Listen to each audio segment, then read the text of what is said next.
तो एक तरफ अमेरिका और वेनेजुएला के बीच तनाव के हालात हैं, दूसरी तरफ ईरान में भी इन दिनों विरोध प्रदर्शन देखने को मिल रहे हैं, जिसके बाद अमेरिका और ईरान के बीच भी जो है वो तीखी बयानबाजी सामने आ रही है।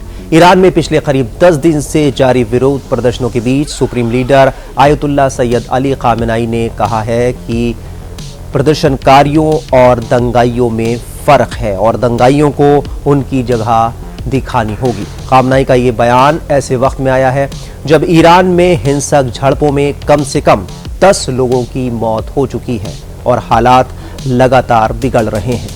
ईरान में बड़ी महंगाई और गिरती अर्थव्यवस्था इस वक्त बड़ा मुद्दा है। इसे लेकर लोग इन दिनों सड़कों पर हैं। $1 ईरान में करीब 14 लाख रियाल में मिलने लगा है। कई प्रदर्शनकारियों ने देश के supreme leader Ayatollah Sayyid Ali Khamenei के खिलाफ नारे लगाए, जबकि कुछ ने राजशाही बहाल करने की भी मांग की। ईरान का मानना है कि पश्चिमी ताकतें ईरान में युवा पीढ़ी को भड़का रही हैं, लेकिन वो इसमें कामयाब नहीं होंगे। ईरान के supreme leader ayatollah Ali Khamenei ने देश में जारी व्यापक विरोध प्रदर्शनों पर पहली बार सार्वजनिक प्रतिक्रिया दी है। 86 साल के खामेनेई ने साफ शब्दों में कहा कि प्रदर्शनकारियों की मांगों को सुना जा सकता है, लेकिन दंगाइयों से किसी तरह की बातचीत का कोई मतलब नहीं है और उन्हें उनकी जगह पर रखा जाना चाहिए। तेहरान में एक कार्यक्रम के दौरान दिए गए खामेनेई के भाषण को सरकारी टीवी चैनलों पर प्रसारित किया गया।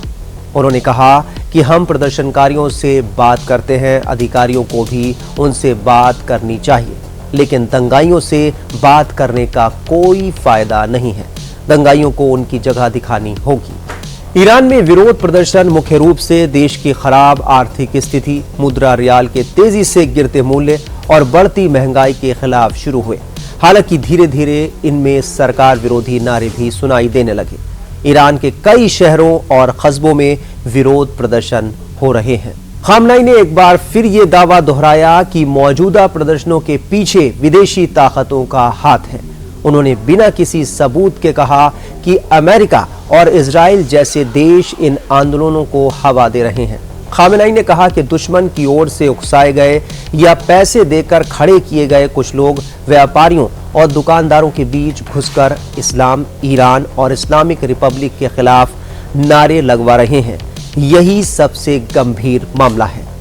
खामेनेई ने ईरान की गिरती अर्थव्यवस्था और रियाल की कमजोरी के लिए भी दुश्मन को जिम्मेदार ठहराया। खामेनेई ने अमेरिका के खिलाफ तीखा हमला बोलते हुए कहा कि अमेरिका को इस क्षेत्र से जाना ही होगा। उन्होंने कहा कि क्षेत्र के देशों के संकल्प के साथ अमेरिका को इस इलाके से जाना पड़ेगा और वो जाएगा। ईरान में हो रहे प्रदर्शनों के बीच अमेरिका के राष्ट्रपति डोनाल्ड ट्रंप ने शुक्रवार को ईरान को चेतावनी दी थी कि अगर तेहरान शांतिपूर्ण प्रदर्शनकारियों को हिंसक तरीके से कुचलता है तो अमेरिका इन प्रदर्शनकारियों की मदद के लिए आगे आएगा। ट्रंप के इस बयान के बाद ईरानी नेतृत्व में तीखी नाराजगी देखी गई।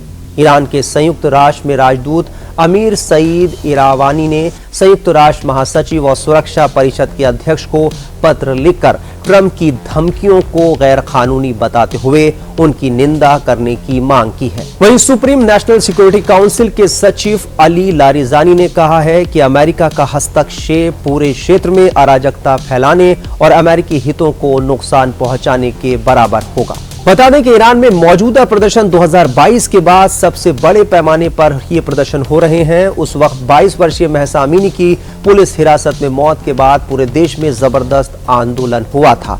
हालांकि मौजूदा प्रदर्शन अभी उतने व्यापक और हिंसक नहीं हुए हैं, लेकिन सरकार और ईरान के सुप्रीम लीडर के लिए ये बड़ा खतरा बनते जा रहे हैं।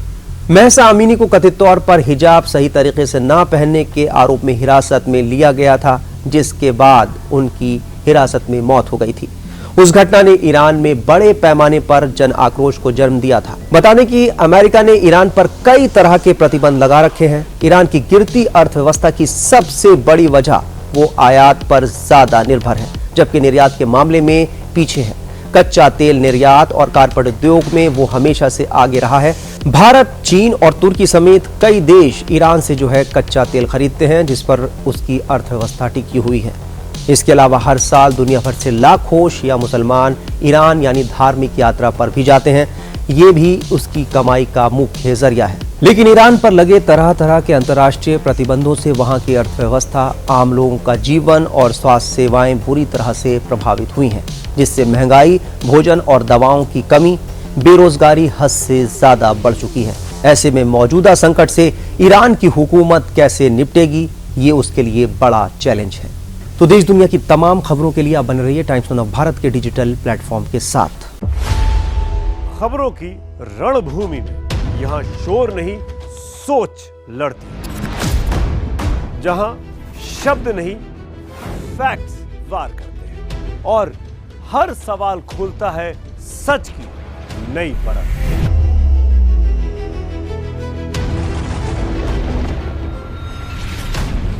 चक्रव्यूह आपके अपने सुमित अवस्थी के साथ सोमवार से शुक्रवार शाम 6:57 पर टाइम्स नाउ नव भारत पर।